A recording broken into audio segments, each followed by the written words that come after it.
السلام علیکم پیارے بچوں، آپ کو پیاری پیاری مزے کی کہانیوں کے چینل میں خوش آمدید کہتے ہیں، جہاں پہ ہم آج پھر ایک مزے کی کہانی سنیں گے۔ اور آج کی کہانی کس کے بارے میں ہے؟ آج کی کہانی بہت مزے کی ہونے والی ہے اور آپ نے کہانی پوری سننی ہے تاکہ آپ کو آخر میں کہانی کا مورل لیسن بھی سمجھ میں آئے کہ اس کہانی میں بتایا کیا گیا ہے۔ یہ کہانی بیسکلی ایک چالاک بھیڑیے اور عقل مند بھیڑوں پہ ہے۔ جی ہاں، آج ہم بھیڑیے اور بھیڑ کی کہانی پڑھیں گے، تو چلیں کہانی شروع کرتے ہیں۔ پیارے بچوں، ایک جنگل میں ایک بھیڑیا رہا کرتا تھا۔ وہ بھیڑیا بہت چالاک تھا۔ وہ کیا کرتا تھا کہ ہر وقت اس تاؤ میں رہتا تھا کہ کہیں بھی اس کو کوئی اکیلی بھیڑ نظر آ جائے یا کوئی بھی چیز نظر آ جائے، وہ اس کو پکڑ کے جھپٹ سے پکڑ کے کھا جائے۔ لیکن وہ یہ کام بہت چالاکی سے کرتا تھا تاکہ کسی کو نظر بھی نہ آئے اور سب کی آنکھوں میں وہ اچھا بنا رہے۔ تو بھیڑوں کو یہ چیز سمجھ میں آنا شروع ہو گئی کہ ان کی بھیڑیں کم کیوں ہو رہی ہیں۔ اس لیے کم ہو رہی ہیں کیونکہ بھیڑیا ہر وقت تاؤ میں بیٹھا رہتا ہے۔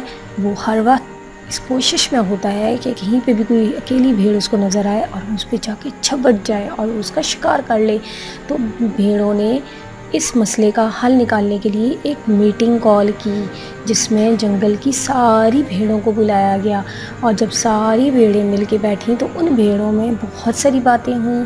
ان میں ایک عقل مند بھیڑ بھی تھی جس نے یہ کہا کہ میں ایک ایسی بات کہوں گی جس کی وجہ سے بھیڑیا ہمارے قابو میں آ جائے گا۔ تو ساری بھیڑوں نے کہا کہ کس طرح سے آئے گا؟ تو اس بھیڑ نے کہا کہ ہم اس بھیڑیے کو یہاں پر بلاتے ہیں اور ہم اسے ایک امپورٹنس دیتے ہیں۔ ہم اسے نیگیٹو سائڈ پہ لے جا کے نہیں کہیں گے کہ تم نے ہماری بھیڑیں کھا لی، تم نے یہ کیا، اس طرح تو مزید دشمنی پھیلے گی۔ تو کیوں نہ ہم اس بھیڑیے کی اس چیز کو ہم پازیٹیو وے میں یوز کریں۔ تو سب بھیڑوں نے پھر اس کی تائید کی۔ اتنی دیر میں ایک بھیڑ بھاگتی بھی گئی اور بھیڑیے کو بلا لائی کہ جلدی سے آ جاؤ، ہماری بہت بڑی میٹنگ ہو رہی ہے تو تمہارا وہاں پہ ہونا بہت ضروری ہے۔ تو بھیڑیا بڑا خوش ہوتا ہے کہ بھیڑیں مجھے اپنی میٹنگ میں بلا رہی ہیں۔ جب بھیڑیا وہاں پہنچتا ہے تو بھیڑیں اسے کہتی ہیں کہ تم ہمارے سرکل میں آ جاؤ۔ اور وہ بھیڑوں کے سرکل کو دیکھ کے پہلے تو حیران ہو جاتا ہے کہ بھیڑوں نے سرکل بنایا ہوا ہے اور اتنا بڑا سرکل۔ تو وہ سرکل میں آ کے کھڑا ہو جاتا ہے اور اس کے بعد ایک بھیڑ اسے کہتی ہے کہ کھڑے ہو کے، وہ جو عقل مند والی بھیڑ ہے وہ اس بھیڑیے کو مخاطب کر کے کہتی ہے کہ اے بھیڑیے، کیونکہ تم بہت مضبوط ہو، بہت تیز ہو، بہت چالاک بھی ہو، شاطر بھی ہو، بہادر بھی ہو، تو ہم چاہتے ہیں کہ ہم تمہارے ساتھ دوستی کریں اور تم بھی ہمارے ساتھ دوستی کرو۔ اور اس دوستی میں یہ ہوگا کہ ہم تمہارے لیے شکار ڈھونڈ کے لائیں گے، ہم تمہیں شکار کے نئی نئی جگہیں بتائیں گے، نئے نئے طریقے بتائیں گے، ہم وہ طریقے ڈھونڈیں گے، وہ ہماری ذمہ داری اور تمہیں شکار پورا ملے گا، لیکن اس کے بدلے تم نے ہماری حفاظت کرنی ہے۔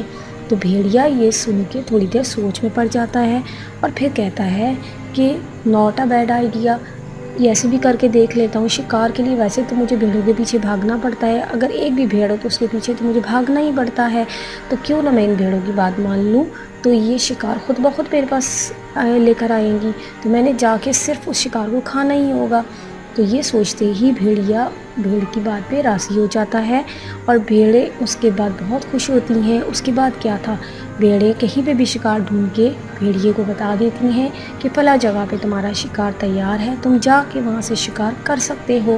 تو بھیڑیا ساتھ والے جنگل میں اور دوسری جگہوں پہ پہنچنا شروع ہو جاتا ہے۔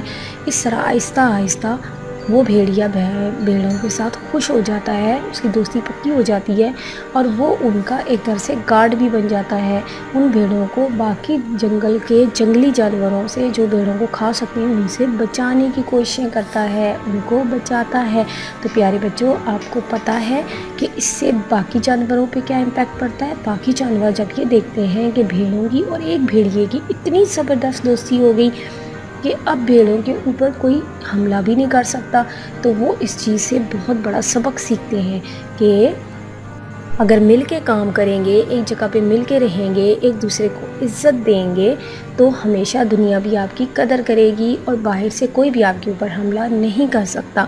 تو یہ سوچتے ہی باقی جانور بھی ان بھیڑوں کے ساتھ دوستی کرنا شروع کر دیتے ہیں اور آہستہ آہستہ جنگل میں امن ہو جاتا ہے اور سارے ہنسی خوشی زندگی گزارنے لگتے ہیں۔